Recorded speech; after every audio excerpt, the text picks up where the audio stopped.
What's up guys, Abe here. Are you familiar with the game of chess? Pawns can move one step at a time, the knight moves in an L shape, the bishop moves diagonally, the rook only moves vertically and horizontally, the queen being an absolute unit, and the king is a beta cock who can only move one step at a time and hide behind his castle. Well, in Shadowverse, it's not like that at all. That's quite big. Let me introduce you to Chess Runecraft. Chess Runecraft, a tempo board-based deck that plays around the new chess pieces cards from Celestial Dragonblade, which was also introduced in the new Shadowverse Flame anime prior to the release of the expansion. The archetype is new and fresh, and I personally enjoy playing this deck. It's actually overly complex in how you play it, and I'll tell you more in this video. First, building the deck.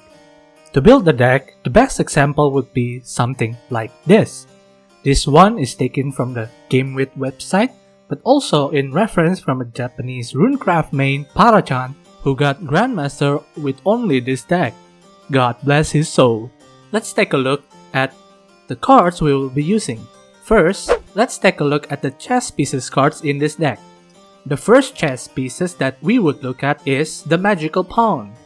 Now, I know that this is the token, but the archetype is played around this token, so I want to talk about it first. Magical Pawn. It has a very small stats and a rush, which basically means that the only use of this card is like the actual game of chess, a sacrifice. It also has an extra effect when this follower comes into play. If at least 8 allied magical pawn have left play, gain +1/+0. Now, why specifically 8 magical pawns? Well, if you look at an actual board of chess, 8 pawns seems a very convincing number. This archetype really sticks to the actual lore of the game of chess. I applaud side games for that. Now, let's get to the other chess cards that uses these pawns. Next, we have the magical rook. Very simple word with fanfare, summon 2 magical pawns. A straightforward early game card to stack up your sacrificial pawn. With an evo effect, restore your leader defense by 3 and recover 1 play point. An okay effect to mitigate early aggression and can be comboed with other spell or followers with the play point recovery. Next is the magical knight.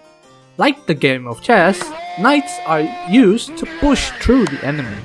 So, magical knight has storm. With fanfare, summon 2 sacrificial pawn. With an effect, whenever an allied magical pawn leaves play, subtract 1 from the cost of this card. The knight is a flexible play card if you manage to subtract its cost. A very simple storm to poke the opponent or even setting up lethal. Then we have Milady, Mystic Queen. Milady, Mystic Queen has a small stats with an effect once on each of your turns when you play a follower, put a magical strategy into your hand. Once on each of your turns when you play spell, summon a magical pawn, and an evolve effect, put a magical pawn into your hand and change its cost to 0. The spell that she generated is also a chess card which you can also put in the deck. The gold spell magical strategy. Summon a magical pawn, draw a card.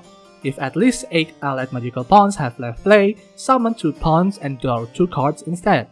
This spell is very good for board removal and draw engine in the mid-game when you have 8 pawns left play. So with the queen generating this spell, you could potentially have 6 or more magical strategy that can be played in a single match, thus drawing you a lot of cards while also have the ability to control the board.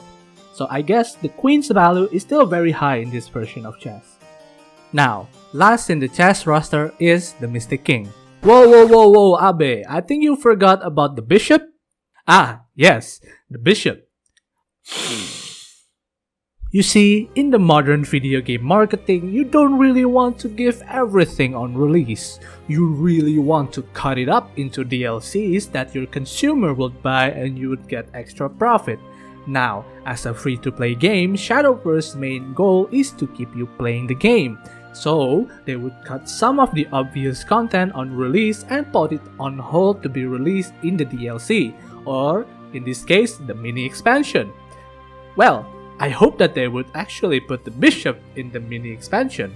The card actually exists in the anime Shadowverse Flame, and if chess archetype doesn't have a bishop in it, it would actually totally ruin the game immersion, even if there was an immersion to begin with.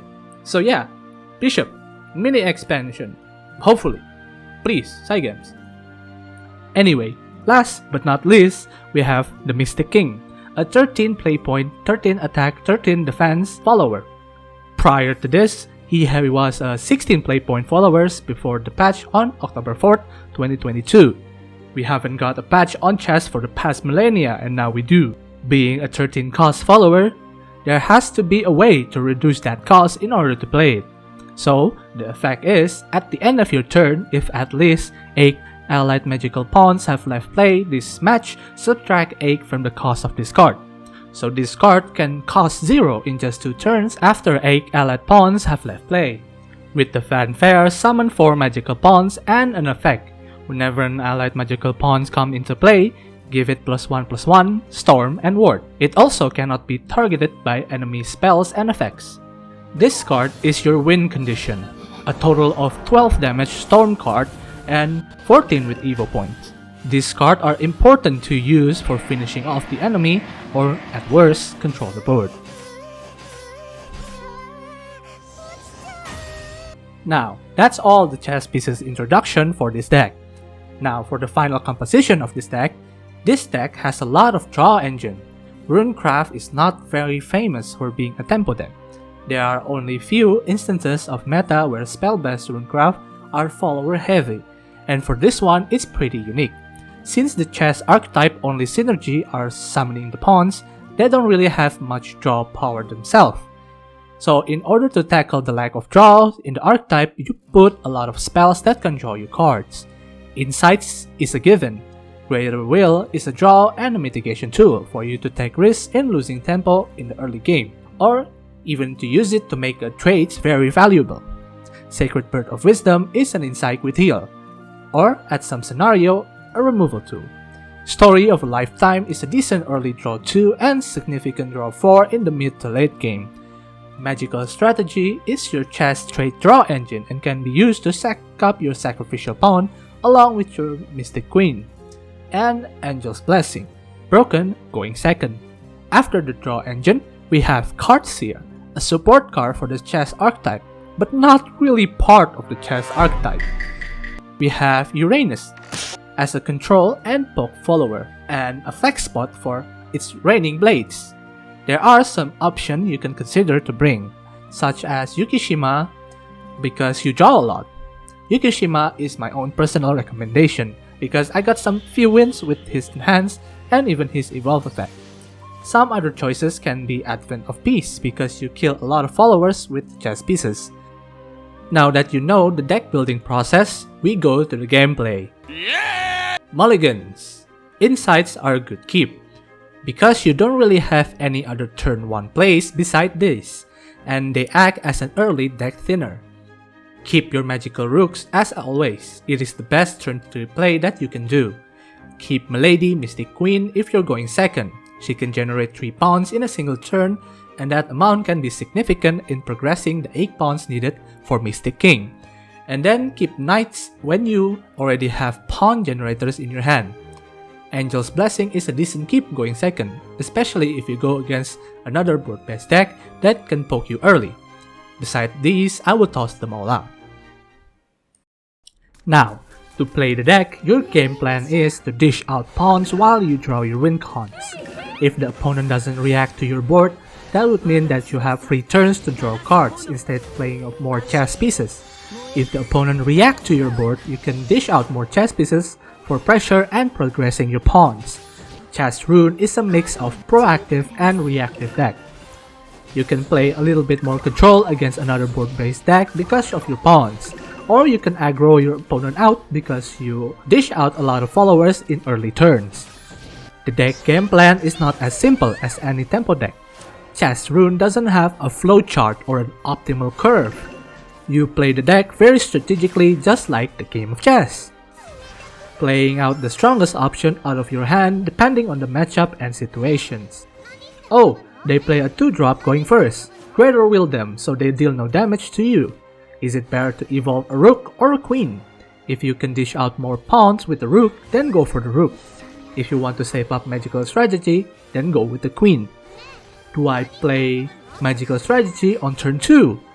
Or save it up so you can play it on turn 3 with your cards here for better tempo swing and pawn progression? Do I trade with the knight or risk going face to set up Mystic King lethal? Do I want to play my faith play pawn Mystic King right now or save it up to play it at 0 cost? Because you can really tell what your opponent might have and you still have no lethal playing Mystic King that way.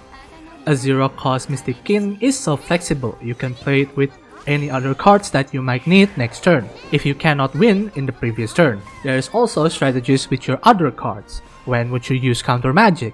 In what situation can Uranus be useful? Would you play them only for the evolve damage? Or maybe you can use them on turn 3 for removal. The strategies are endless. Chess Runecraft doesn't have an exact same strategy each time, except some basic early game plays such as Insights on turn 1 or Rook on turn 3. Besides those, I don't really know what's the best move you can do in a turn.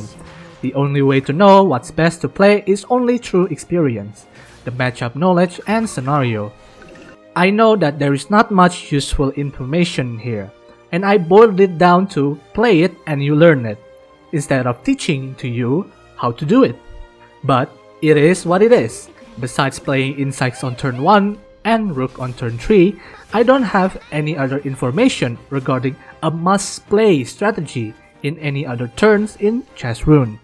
You really have to play the deck enough to gain experience and knowledge for you to start to win. I know I did, and it's working.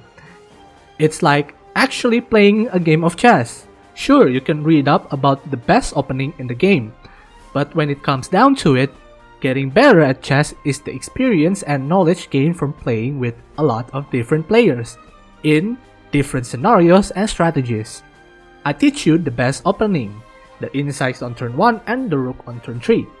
But that's just the best opening out of all the possibilities you could have, so play it to learn it. Now, I know that every other deck has their own strategic decision making to play optimally as well, not just Chess Rune. But you have to admit, some of the top decks have a pretty linear strategy when playing their decks. Being a tempo spell deck, Chess Rune can be more of a challenge than any other tempo decks. Your chess pieces have a below average stats besides the king. They can be dealt with or board cleared easily. Your game plan are easy to play around because it's basically written there. You don't have cheat removals to help yourself from a terrible position, unlike artifacts. God damn man, those are just not fair! You have to use your play point very effectively to have the best result in a single turn. Now, that pretty much sums up the Chess Rune gameplay experience. How about the matchups? I'll be honest with you here. Chess Rune is a tier 3 deck. Meaning it's good, but it's bad compared to everything else. The deck is pretty much unfavored by the top decks in the meta right now. Midsort, good luck dealing with the knights from monochrome endgame. Amulet Havencraft, oh, you have a decent board and you already poked the enemy. Skullfane. Spell Boost, they're just unfair most of the time. Fairy Forestcraft, they're just better than you. Artifacts? Artifacts can go fuck themselves. It's an uphill battle playing Chess Rune and there is no surefire way to win against these decks, and even if there is, I still haven't figured it out. But since this is a guide, I can at least give you some advice about these matchups. So prepare your notes. Against Midsort, you really have to get 8 pawns killed by the turn before monochrome endgame. You can easily do this because of the nature of Midsort that cannot play around you progressing your pawns. Save your evolve just in case they play Victorious Blader. The only way you can clear Victorious Blader is by evolving your Mystic King. There are only a few ways for them to deal with Mystic King, so you have to reduce his cost as fast as you can. Amulet Havencraft, there is not much play around their combo. The only thing you can do is to prevent 20 damage lethal by using counter magic to mitigate Skullfane damage. Spell Boost. Spell Boost is a very reactive deck, so your pawn progression might not go as fast as you need because they would just ignore your pawns. If that happens, play aggressively, evolve to go face, and so on. Play your tools to their maximum potential to have the best results out of terrible situations. Tempo Forestcraft. Their assaults of fairies can be countered pretty normally by just playing pawns. I guess the only problem is how you can mitigate damage from Nobilis effect, and how you can play around Cosmos Fang. There is only one way of dealing with Cosmos Fang, unevolve, which is double counter magic. So the only way out for you in this deck is to draw your answers. Artifacts. Artifacts, once again, can go fuck themselves. It's unfair, it's bullshit.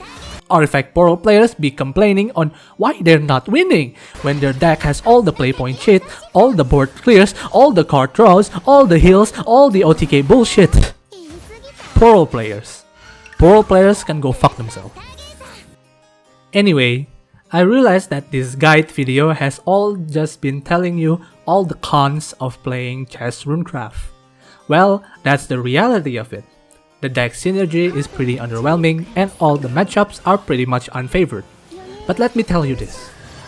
With the right mindset, the right amount of experience, and the right amount of humanity you will throw so you feel soulless enough to not care about losing but care enough to feel happy when you win. Chess Rune is a very fun and enjoyable deck to play. Do I recommend you to play this deck? Of course I do. But do I recommend you to try to get from 0-point Master rank to Grandmaster with this deck? Absolutely no. God bless Parachan. May his soul rest in peace. In conclusion, Chess Runecraft is a tempo spell deck that have so many synergies in their own deck. A proactive and a reactive deck with so many different strategies to play each game. A very complex yet very enjoyable deck to learn. Sadly, the deck has many weaknesses and flaws if you pair them up with other top decks in the meta right now. But the archetype is unique and fresh, so you can experience something new in Shadowverse. And that's it for this video. I hope this guide can somehow help you in playing Chess Rune, which I doubt it would. The deck is very underwhelming if I would be honest. And thank you for watching. Leave a like if you enjoy, subscribe if you haven't already. More content coming soon, so stay tuned. And I'll see you guys next time.